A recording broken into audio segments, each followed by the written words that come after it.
Shalom Abracha, que Hachem vous protège.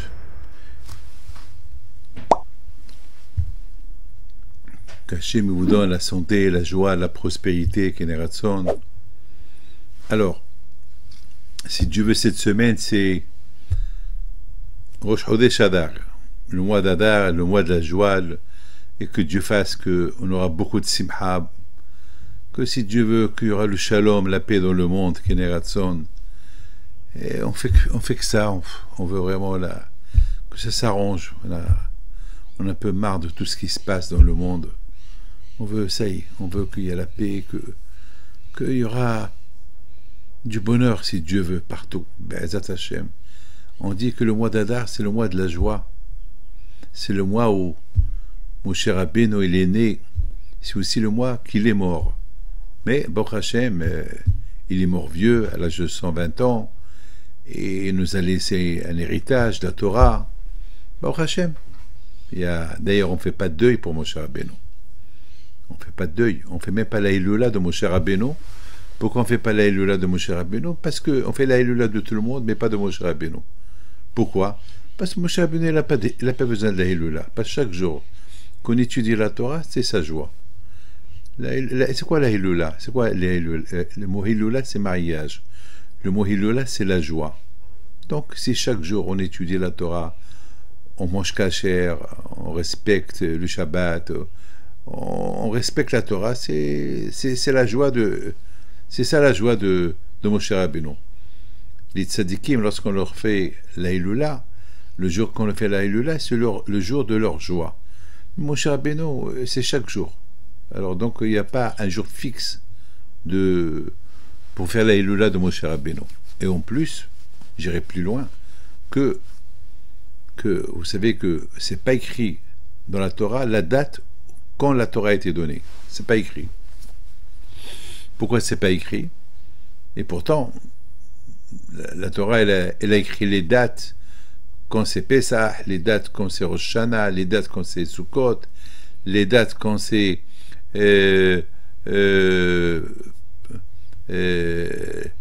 Kippour, mais la date de Shavuot, la date de Matan Torah, c'est pas écrit. Pourquoi c'est pas écrit?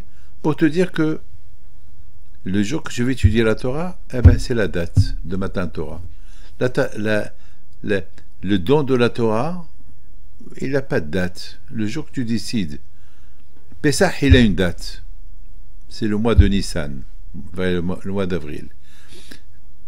Rosh Hashanah, il a une date, c'est le premier jour de Tishrei. Kippour, il a une date, le 10 de Tishrei. Sukkot, il a une date, le 15 de Tishrei. Mais Shavuot, il n'a pas de date. Pourquoi? Parce que c'est la Torah. La fête de Torah, pas Shavuot. La fête de Shavuot, c'est soi-disant, c'est la fête de l'Akba Omer. On compte 7 semaines, 50 jours, et après on fait une fête.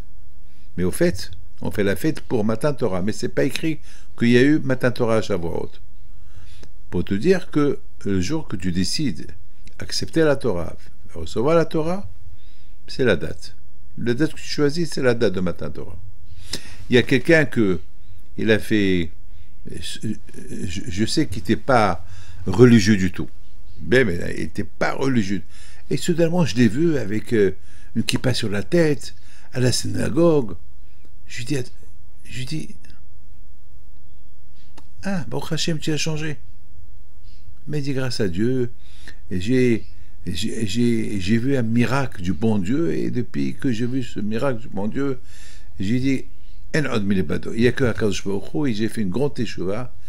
Je lui dis, c'est bien mon fils, tu n'as pas attendu Shavuot, tu n'as pas attendu le jour de Matan Torah pour accepter la Torah, tu as accepté la Torah le jour que tu as remarqué la main d'Hachem.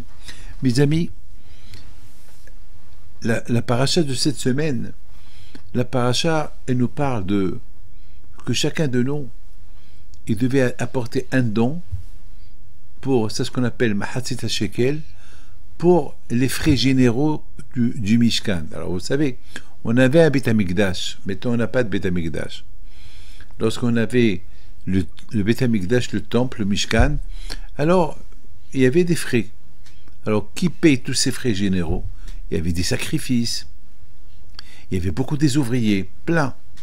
Alors qui payait tous ces frais généraux? Alors la Torah dit que une fois par an, le mois d'Adar, les Juifs, ils devaient donner la moitié du shekel, mahatzit à shekel. Alors imaginez-vous, il y avait des millions de Juifs, chacun y donne, c'est une obligation. Et on dit que avec cet argent de mahatzit à shekel, même les Juifs qui habitaient en dehors d'Israël, qui habitaient, je ne sais pas, en Syrie, en Irak de l'époque, je ne sais pas où ils habitaient à l'époque, ils envoyaient quand même la moitié du shekel pour les frais généraux du Beth Amikdash. Parce que lorsque le Kohen Gadol il faisait les sacrifices à Kippour, ou tous les sacrifices qui se font au Beth Amikdash, c'est pour tous les Juifs du monde entier. Donc tous les Juifs du monde entier, ils devaient participer au rachat de leur corps. Et le rachat de leur corps, c'est la moitié du shekel. Alors ça veut dire, et avec cet argent-là, on payait les frais, les Kohanim, ils payaient les frais généraux du Beth Amikdash. C'est quoi le Beth Amikdash? Le Beth Amikdash, c'est le temple de Dieu. Le temple. C'est là-bas que tout le monde faisait comment ça s'appelle, les Kohanim, ils faisaient les sacrifices le matin, le soir, le Shabbat. Et il y avait beaucoup de frais généraux. Ça veut dire que chaque juif, il avait une participation aux frais généraux du Beth Amikdash. Alors maintenant, il y a des riches. Il y a un riche qui peut dire, moi je vais donner $1 million pour tous les frais généraux du temple. On lui dit non.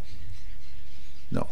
Le riche et le pauvre, ils apportaient la même somme, la moitié du shekel. Hachem, il veut faire participer tout le monde. Pour ne pas qu'il y ait un juif qui va dire, ben c'est moi qui ai payé tous les frais généraux du temple. Non, il faut que tous les juifs s'associent avec les frais généraux. Tous les juifs du monde entier, là où il y a un juif, il envoie au Beth Amikdash la moitié du shekel. Dans le Talmud, c'est écrit que là où il y avait des juifs qui habitaient en dehors d'Israël, le mois de Hadar, ils vont ramasser, chacun il a porté à sa communauté la moitié du shekel, et ils vont désigner quelqu'un pour prendre ça au Beth Amikdash, à Yerushalayim, au Beth Amikdash. D'ailleurs, dans les fouilles qu'ils ont trouvées là où il y a le Kotel, ils ont trouvé, aujourd'hui dans le musée en Israël, ils ont trouvé des milliers des moitiés du shekel qui donnaient à l'époque pour les frais généraux du Beth Amikdash. Mes amis, aujourd'hui il n'y a pas de Beth Amikdash. On n'a pas de temple. Alors aujourd'hui, l'argent on les donne aux pauvres. Chaque année, aux alentours de Purim, à Purim, on donne la moitié du shekel. À la synagogue, avant qu'on lit la lecture de la Megillah, on lit, avant de lire la Megillah, chaque juif il donne la moitié du shekel, et cet argent-là, on les donne pour les nécessiteux, pour ceux qui ont besoin pour de quoi vivre. Mes amis, aujourd'hui, il n'y a pas de Beth Amikdash. Donc, il n'y a pas de frais généraux. Alors, qu'est-ce qui remplace les sacrifices qu'on faisait avant? La prière. La prière. Prier à Hachem. Toujours on a prié à Kadosh Baruch Hu. La prière, toujours, elle a existé. Mais, à l'époque, lorsqu'on avait le Beth Amikdash, on avait le temple à Jérusalem, donc 3 fois dans l'année, les Juifs y venaient au Beth Amikdash. 3 fois. Pesach, à Shavuot et Sukkot. Donc c'est important pour que tous les Juifs ils se réunissent à Jérusalem autour de Beth Amikdash. 3 fois dans l'année. Et bien sûr, pour que les Juifs ils se rencontrent, pour que chacun, c'est important que les Juifs ils se rencontrent entre eux et prient ensemble à Kadosh Baruch Hu. Aujourd'hui, il n'y a pas de Beth Amikdash. On n'a pas de temple aujourd'hui.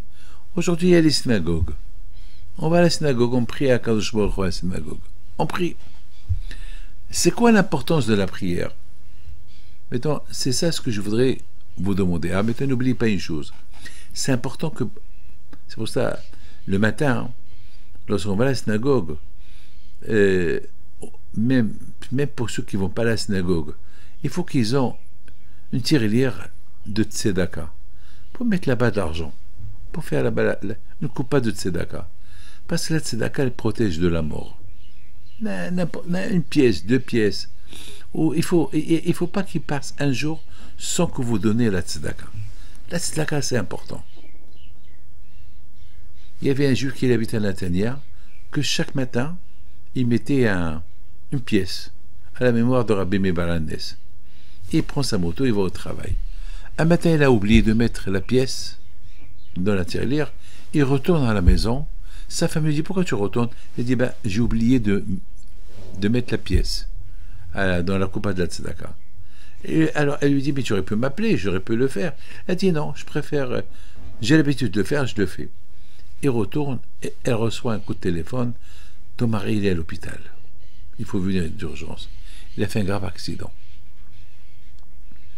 Vraiment, personne ne comprend comment il est resté vivant. Personne ne comprend comment il est resté vivant.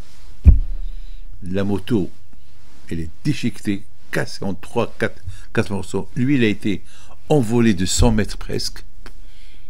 Resté vivant. Un peu de blessure, mais resté vivant. Lui-même, qu'est-ce qu'il dit? Eh bien, la tzedaka que j'ai fait, elle m'a protégé. Mes amis, à l'époque, on avait le Beth Amikdash. Chacun, il apportait la moitié du shekel pour les frais généraux du Beth Amikdash. Donc, il était associé avec le Beth Amikdash. Il était associé de tous les sacrifices qui se faisaient au Beth Amikdash. Et en plus, au tzedaka tatsemim avet. Ça veut dire que le fait qu'au Beth Amikdash, les Kohanim, ils faisaient un sacrifice. Donc, ce sacrifice-là, il appartenait à tous les Juifs du monde entier. Donc ça protège. C'est ça notre émouna. Aujourd'hui, il n'y a pas de Beth Amikdash, il y a la prière. On prie. C'est important la prière. La prière, elle nous réunit autour d'Hachem. La prière, elle nous réunit. Oui, mes amis. Il faut savoir une chose. Que Hakadosh Baruch Hu, lorsqu'il nous a donné la Torah, la première phrase qu'il a dit aux Juifs, c'est moi Hachem qui vous a libéré de l'Égypte. C'est la première phrase que Hachem il a dit. C'est moi Hachem qui vous a libéré de l'Égypte. C'est-à-dire que c'est quoi c'est moi Hachem? C'est-à-dire il n'y a que moi. Parce qu'on dit qu'à l'époque, il y avait beaucoup des dieux. Il y avait chaque nation, elle vénérait un dieu. Mais c'est du faux. Il y a un seul Dieu, c'est Hachem. Il n'y a pas beaucoup de dieux. Ça n'existe pas de beaucoup de dieux. Il y a un. Mais malheureusement, à l'époque, les gens, ils avaient il y a ceux qui vénéraient le soleil, il y a ceux qui vénéraient la lune, il y a ceux qui vénéraient les étoiles, il y a ceux qui vénéraient les sables, même le sable, ils le vénéraient. Il y a ceux qui vénéraient comment ça s'appelle, les arbres, il y a ceux qui vénéraient la mer. Malheureusement, il y a ceux qui vénéraient les montagnes, il y a ceux qui vénéraient les pierres. C'est la folie. Il y a ceux qui vénéraient des animaux. En Égypte de l'époque, ils vénéraient les animaux. Donc, mes amis, il y avait un grand problème. On dit chaque matin dans la prière, Kekol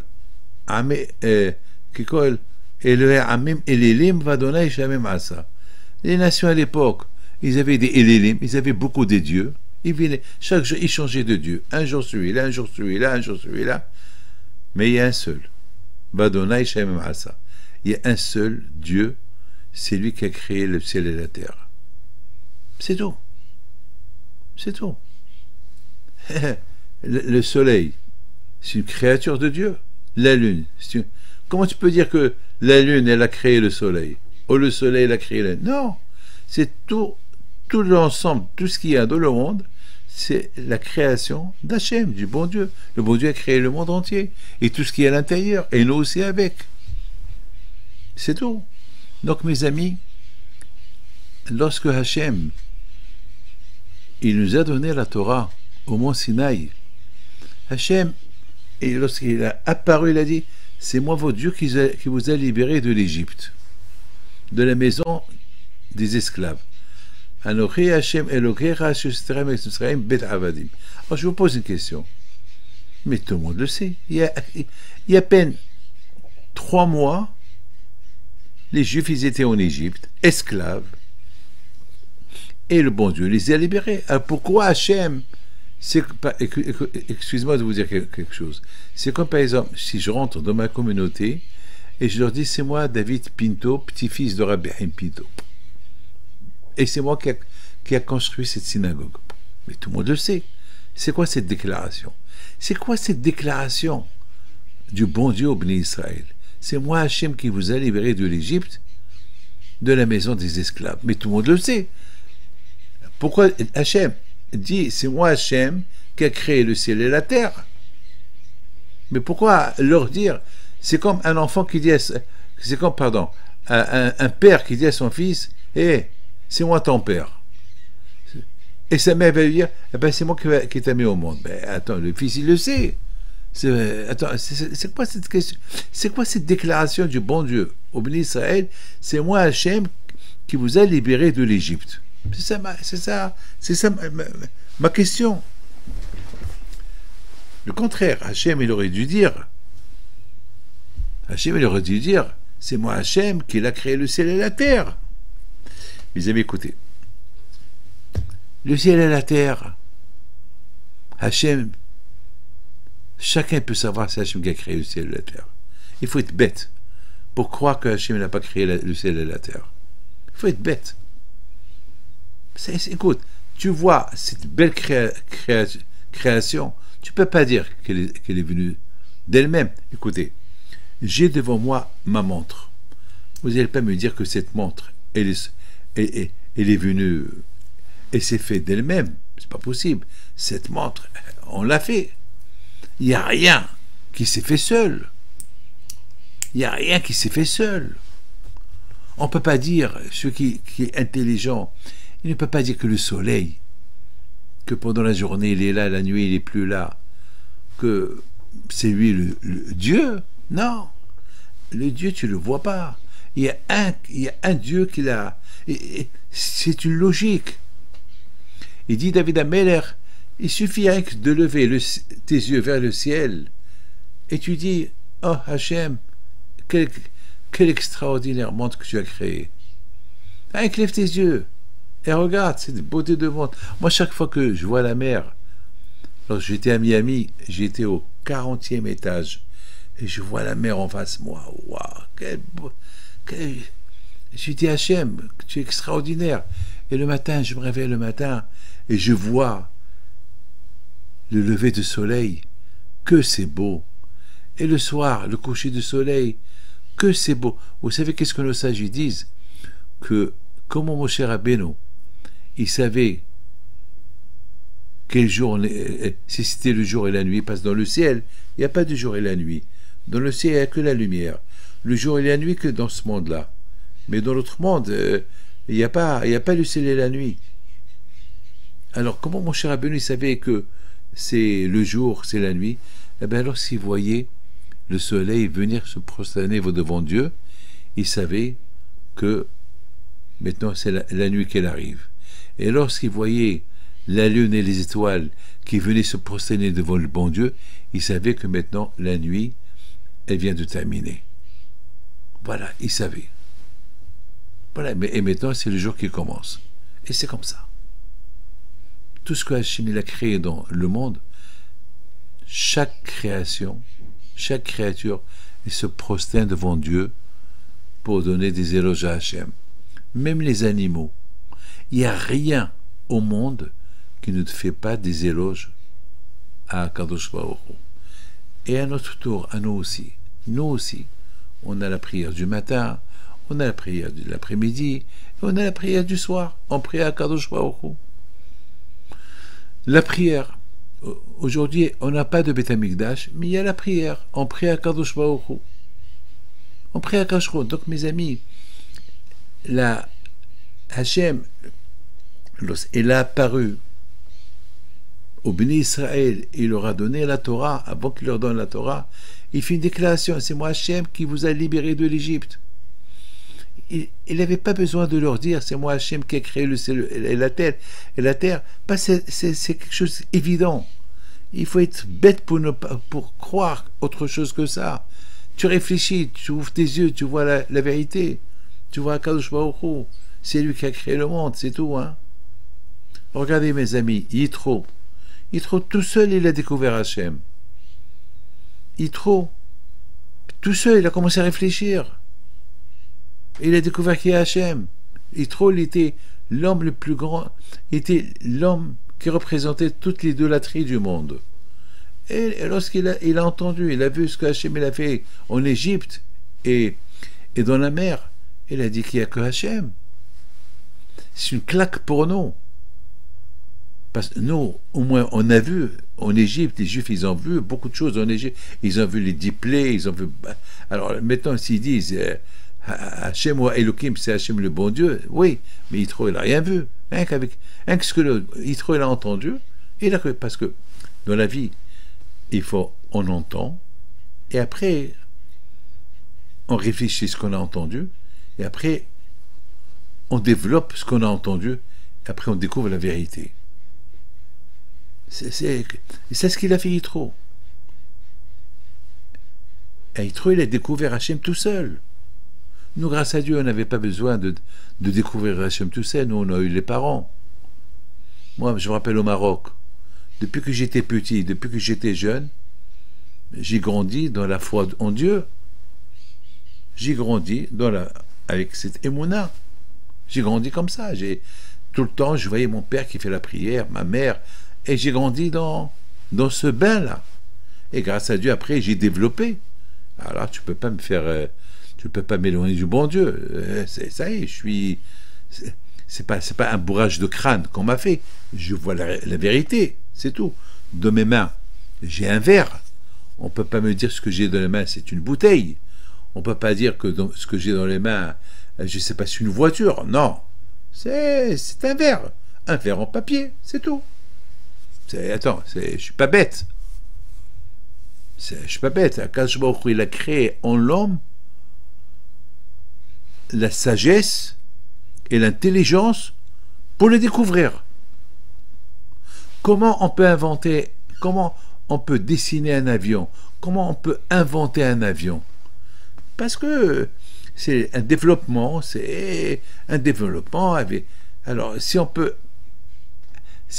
construire une fusée, un avion, une bombe atomique, on ne peut pas découvrir Hachem.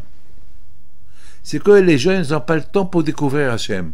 Les gens, ils ont le temps pour découvrir n'importe quoi, mais pas Hachem. Pourquoi? Les gens, ils peuvent faire tout pour...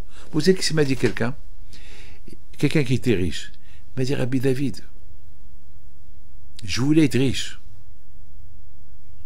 J'ai tout fait pour être riche. Et j'ai pas réussi.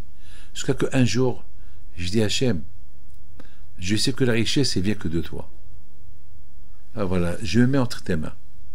Et le lendemain, je reçois un coup de téléphone, quelqu'un lui a proposé une affaire gratuite. Et de cette affaire, il me raconte, il est devenu riche. C'est Hachem. C'est Hachem, c'est tout.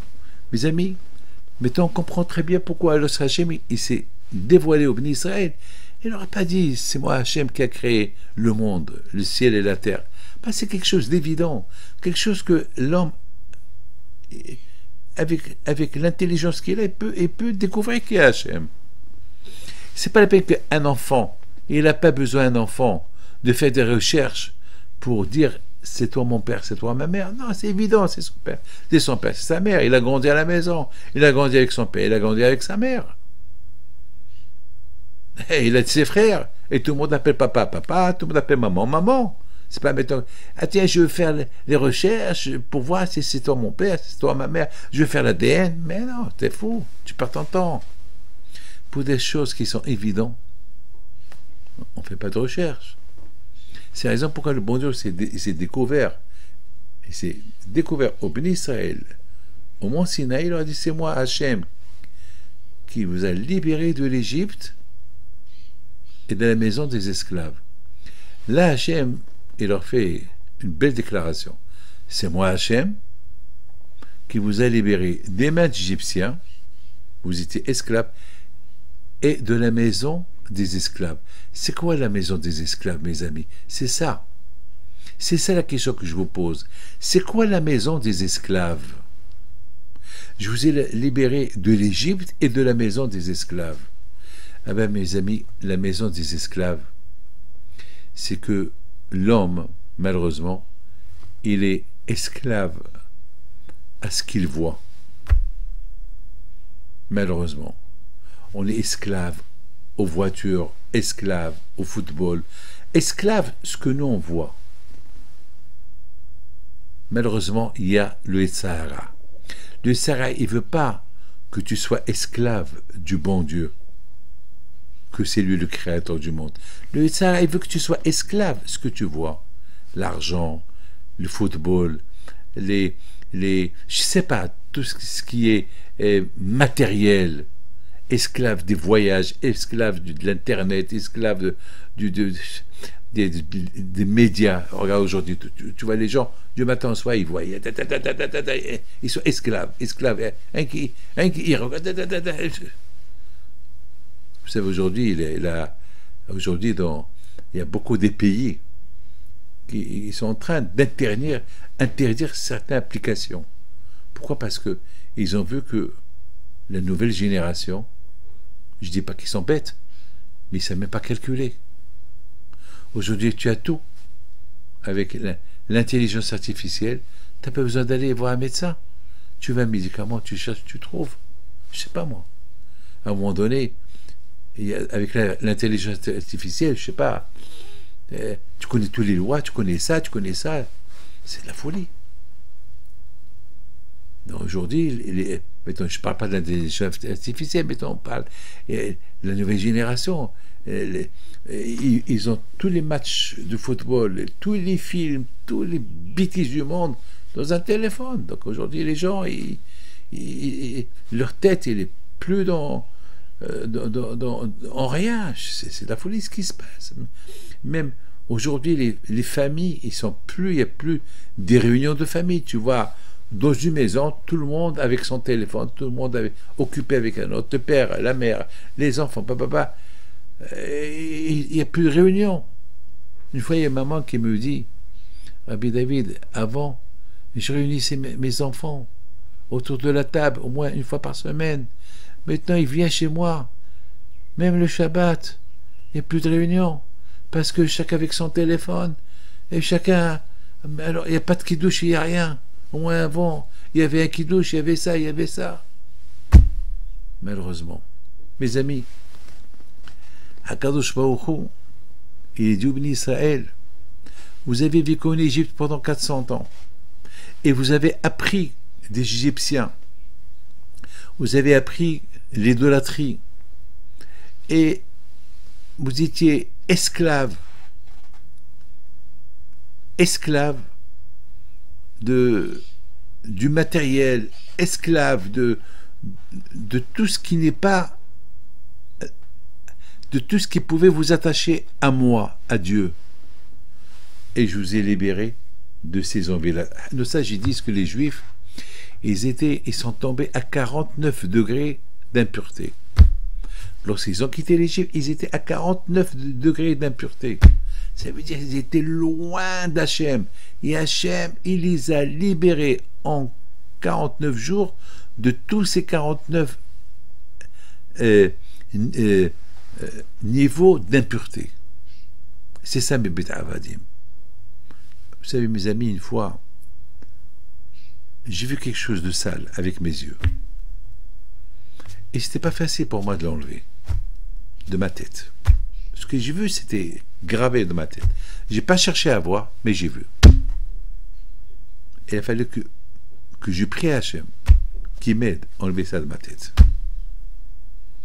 Mes amis, pendant 400 ans, les Juifs, ils étaient en Égypte.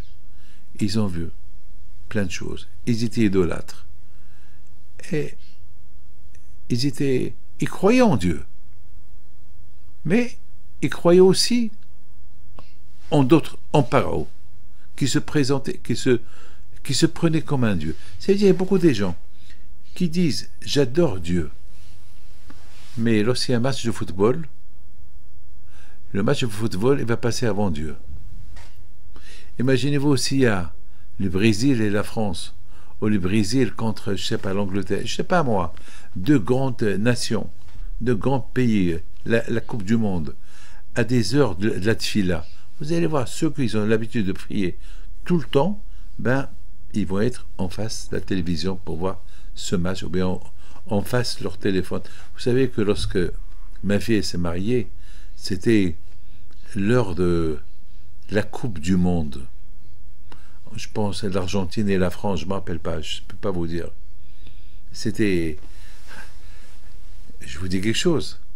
Le mariage, il devait être à 7 heures, mais parce que on ne savait pas qu'il allait y avoir le match de football, il devait se passer, je ne sais pas, à certaines heures. Donc nous, on a fait le mariage, mais qu'est-ce qui s'est passé? Il s'est passé que il y avait un match nul, donc il fallait recommencer, donc refaire encore une demi-heure, et il n'y avait personne à la salle du mariage. Ça veut dire que, et même les synagogues, ils étaient vides. Ça veut dire que finalement, ceux qui disent on aime Dieu, voilà, ils étaient à gauche et à droite. J'ai appelé quelqu'un exprès, quelqu'un que jamais rate sa prière. En plus, il était dans l'année de son père. Son père, il est mort. Je l'ai appelé, il me répond, et j'entendais le match. Ah, Rabbi David, excusez-moi, ça va. Je lui dis, tu as fait arbitre pour ton père à 7 heures, comme d'habitude? Il me dit non. Je dis alors, et Kaddish pour ton père? Il ne me répond pas. Alors, Rabbi David, après le match, je vais aller chercher. Après le match. C'est-à-dire que Hachem, c'est après. Vous voyez? Alors, écoutez bien. Malheureusement, selon l'environnement où on habite, on devient. Quelqu'un qui est attaché à Hachem à 100%, rien ne peut le bouger de son attachement avec Akadosh Baruch Hu. Mais quelqu'un qui est comme ça, il est attaché à Hachem. Alors, s'il y a quelque chose de matériel, il va aller derrière ce qui est matériel, il va laisser Akadosh Baruch Hu de côté. Mes amis, ça, lorsque Hachem il s'est dévoilé au Béni Israël, lorsqu'il leur a dit, c'est moi Hachem, c'est moi Hachem qui vous a libéré de l'Égypte. Il a voulu leur dire, c'est moi qui vous ai libéré de l'Égypte autant qu'esclave. Et je vous ai libéré même de tous les midotes, de tous les mauvaises choses que vous avez vues en Égypte et qu'ils étaient collés à vous. Je vous ai décollé même de ces choses-là pour être attaché à moi. C'est important, mes amis. C'est pour ça que je crois que c'est dévoilé. Parce qu'on dit que lorsque les Bénis Israël ils ont quitté l'Égypte, ils étaient à 49 degrés d'impureté. Ils étaient à un niveau très, très, très bas. Et Hachem, il les a nettoyés en 50 jours. Chaque jour, il leur enlevait une impureté jusqu'à lorsqu'ils sont arrivés à Matan Torah, ils étaient comme des anges.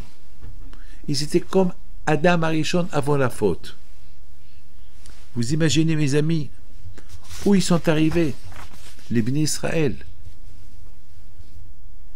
si purs, être debout devant Akadosh Baruch Hu. Et tout cela pourquoi? Pour leur donner la Torah. Et bien sûr, la Torah te rapproche vers Hachem.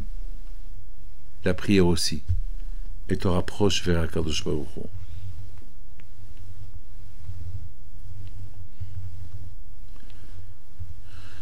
Découvrir Hachem, c'est facile. ouvre tes yeux, tu es intelligent. Tu sauras que tu n'as pas besoin d'aller à l'université pour découvrir que Hachem, c'est le Créateur. Mais se séparer, de se débarrasser des mauvaises midotes, des mauvaises actions, quelqu'un qui est coléreux, quelqu'un qui idolâtre, quelqu'un qui est qui aime la drogue, ça, c'est un travail personnel. C'est un travail personnel. Et tout cela, mes amis, on dit que le monde y tient grâce à 3 choses. La Torah, la prière et faire du bien. Faire du bien. La Torah, elle te rapproche vers Hachem. La prière, elle te rapproche vers Hachem. La prière, elle te montre que tu es nul. Que ce que tu veux, c'est Hachem qui te le donne. Tu as besoin de quelque chose, il faut le demander à Hachem. Sans Hachem, tu n'as rien du tout. C'est ça la prière. On demande, dans la prière, on demande à Hachem, aide-moi, j'ouvre ma bouche, donne-moi. Qui suis-je moi pour ouvrir ma bouche devant Akadosh Baruch Hu? Qui suis-je moi pour venir et prier à Hachem et dire Hachem, et je le tutoie. Baruch Ata Hachem, je tutoie Hachem. Est-ce qu'on peut tutoyer un roi? Est-ce par exemple, moi, si je suis devant le roi du Maroc, je vais lui dire avec respect, ça va mon ami? Comment tu vas? C'est impossible. Avec un roi, on lui parle avec une avec politesse. Il y a comment être debout devant lui, comment, et avec le bon Dieu, comment on lui parle? Ça va Hachem? Béni sois-tu Hachem? Hachem, il veut qu'on soit ses copains. Hachem, il veut qu'on soit proche de lui. Quelle est la différence entre un roi normal et Hachem qui est le roi des rois? C'est que un roi normal, tu le vois en face de toi. Donc, tu lui dois un respect. Mais Hachem, le bon Dieu, qui est le roi des rois, on ne le voit pas. Donc c'est un grand travail pour le découvrir. Et Hachem, il nous a facilité la tâche. Prenez-moi comme votre père, prenez-moi comme votre ami, prenez-moi comme vous voulez, mais au moins, sachez que je suis votre roi. Hachem, il nous a facilité la tâche, pour qu'on le découvre. Lorsque Hachem nous a libérés de l'Égypte, il nous a donné la Torah et il nous a aidés à se nettoyer de toutes les bêtises qu'on a vues, et que ces bêtises-là, ils étaient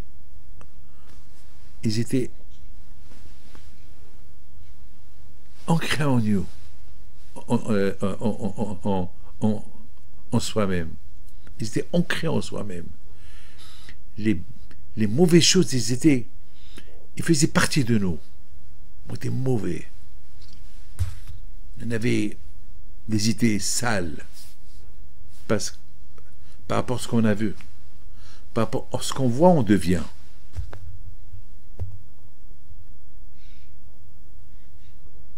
Et grâce à Dieu, Baruch Hashem HaKadosh Baruch Hu, malgré tout, il a fait tout pour nous épargner de tout cela. Et lorsqu'on était debout devant lui, on était sains et saufs.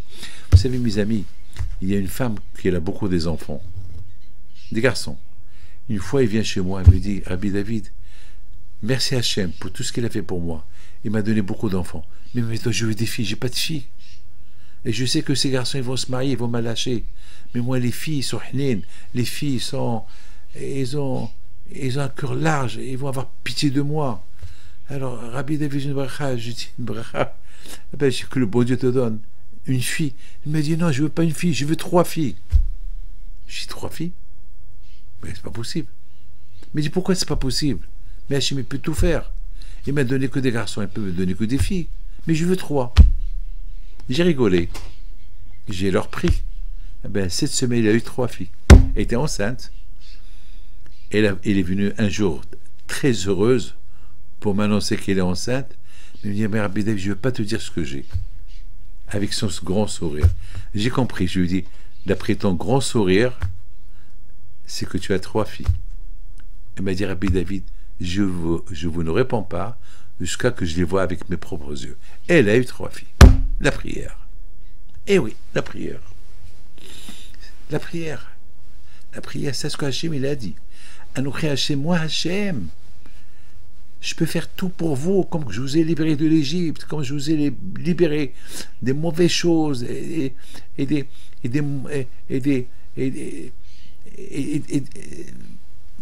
tout ce qui pouvait être sale. Je vous ai libéré de l'esclavage, je vous ai libéré des mauvaises pensées.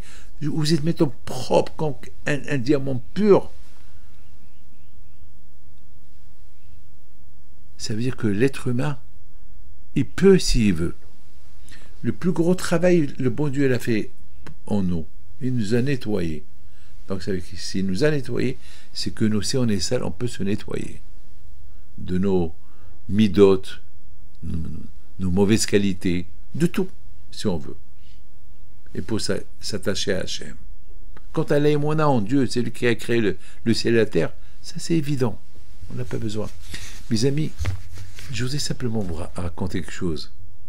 J'ai beaucoup appris de Sa Majesté le roi Mohamed VI du Maroc. Il y a quelques années, lorsque j'étais au Maroc, et il est venu pour inaugurer une synagogue. C'est un musée, une synagogue, oui, qu'il a rénové M. André Azoulay, le conseiller royal de Sa Majesté le roi. Et puis à un moment donné, on m'avait demandé de lui faire la bénédiction royale. Les rois du Maroc, toujours, ils étaient contents que les rabbins juifs du Maroc, ils font des prières. Et bien sûr, au moment que j'ai fait la prière, Sa Majesté le roi du Maroc, il a ouvert ses mains.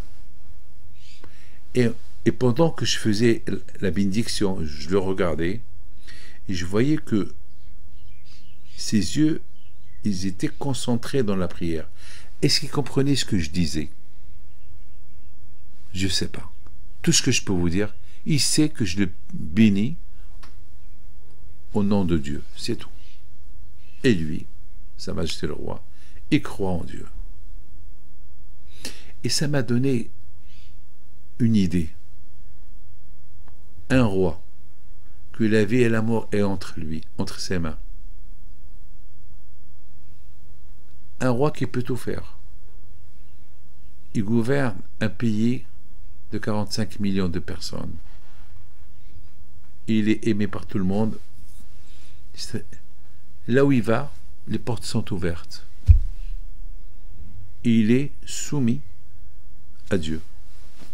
Il sait que lui c'est un roi, mais il y a le roi des rois.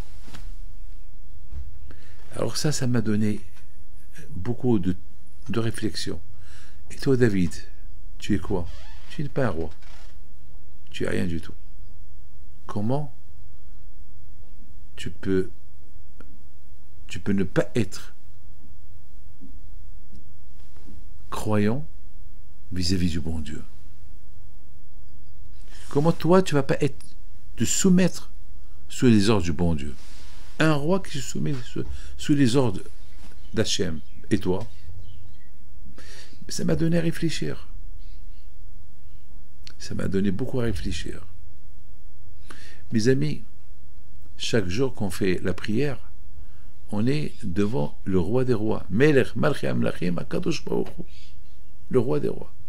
Et on fait la prière. Et combien on doit être concentré dans cette prière. Mes amis, aujourd'hui, comme tout à l'heure je vous ai dit, on n'a pas de temple. On n'a pas de temple. Alors on a quoi? On n'a pas de Beth Amikdash. On a, c'est que chacun de nous, il devient le Beth Amikdash. Chacun de nous, voilà, il est considéré comme un temple il prie devant le bon Dieu. Voilà. Mais à ce du Mishkan, il faut que moi je me fais. Il faut que je construis ma tête, mes pensées, mon cerveau, mon corps, même à mes pieds, au service d'Hachem. Il faut que je sacrifie tout mon corps au service d'Hachem. À l'époque, on faisait au Beit HaMikdash, les Kohanim, ils faisaient le travail pour nous. Aujourd'hui, nous, on fait le travail pour soi-même. Eux, ils faisaient des sacrifices pour qu'on soit pardonné. Aujourd'hui, c'est à nous de faire des sacrifices. Comment on fait des sacrifices? Eh bien, on fait attention à comment se comporter avec autrui, comment se comporter avec nos femmes, nos enfants, avec la famille. Et c'est comme ça, mes amis. La paracha de Mishpatim, elle nous parle surtout, écoutez bien, elle nous parle, pardon, la paracha de Kitissa, excusez-moi, la paracha de Kitissa, la paracha de cette semaine, elle nous parle que chacun de nous, il doit porter une pièce, la moitié d'une pièce, pour les frais généraux du Beit HaMikdash. Il y avait des millions de juifs, chacun la porte. La moitié de la pièce, il devient associé avec le Beit HaMikdash. Donc tous les juifs, on se réunit. Ma moitié, ta moitié, sa moitié, sa moitié. Donc c'est une façon que tous les juifs ils sont réunis autour de Beit HaMikdash. Donc nous tous, chaque jour, avec notre argent, il y avait des sacrifices. Chaque jour, avec notre argent, il y avait des travaux Beit HaMikdash qui nous représentaient devant le bon Dieu. Aujourd'hui, on n'a pas de Beit HaMikdash. Aujourd'hui, il reste moi. Moi-même, je deviens ma Hatita Shekel. Ma prière, plus la prière, plus la prière. On fait tous ensemble les prières à Kadosh Baruch Hu. Et on construit une couronne sur la tête d'Hachem. Il y avait un juif qu'il a été invité par le Baal Shem Tov de faire la prière parce qu'il n'y avait pas la pluie. Et ce juif-là, il ne connaissait rien du tout. Il ne savait même pas prier. Il dit à Baal Shem Tov, je ne sais pas prier, je ne sais pas. Toi, tu pries. Moi, Baal Shem Tov lui a dit, on m'a dit dans le rêve qu'il n'y a que toi qui peux apporter la pluie. Il faut prier pour que la pluie elle tombe. Bon, il monte à la Teva, à la synagogue. Il y avait un monde fou qui sont venus voir ce qui se passe, qu'est-ce qui va se passer. C'est un monsieur qui ne sait même pas ni lire ni écrire. Il ne connaissait rien du tout. Il lève les yeux vers le ciel, il dit Hachem, moi je connais rien qu'Aleph, Bet. Il a commencé à citer Aleph, Bet, Gimel, l'alphabet. Une fois qu'il a terminé, il a dit Hachem, alors je t'en prie, tu prends de Aleph, Bet, tu vas faire une composition de lettres et tu vas faire une prière de toutes les lettres que je t'ai dit et fais de ça une prière et mets-la sur ta couronne. Dès qu'il a terminé cette phrase-là, la pluie a commencé à tomber, la Emouna. Faire la prière à Dieu, la Emouna, il faut avec un cœur net et propre, pas avec de la malice. C'est pour ça que lorsqu'il est apparu au Bnei Israël, il leur dit c'est moi Hachem, mais avec moi ne jouez pas. Vous pouvez pas avec moi, il ne faut pas jouer avec moi double façade. Moi je connais votre cœur, je connais votre tête. Ne jouez pas avec moi des jeux. Parce que je sais qui croit en moi, qui ne croit pas en moi. Donc ne faites pas du semblant. Anochi Hachem, c'est moi Hachem, et c'est moi qui vous ai libéré de l'Égypte, et je vous ai libéré de toutes les mauvaises pensées, de toutes les mauvaises choses qui étaient imprégnées en vous en Égypte. Vous êtes arrivé maintenant propre. Alors, c'est comme ça qu'il faut être. Et comme ça on doit être. Que Hachem vous protège et vous donne la santé et bonne fête de Rosh Chodesh Adar qui va être, si Dieu veut, jeudi soir, vendredi et samedi. Que ce mois-là vous apporte bonheur, amen. Que Dieu vous protège, amen.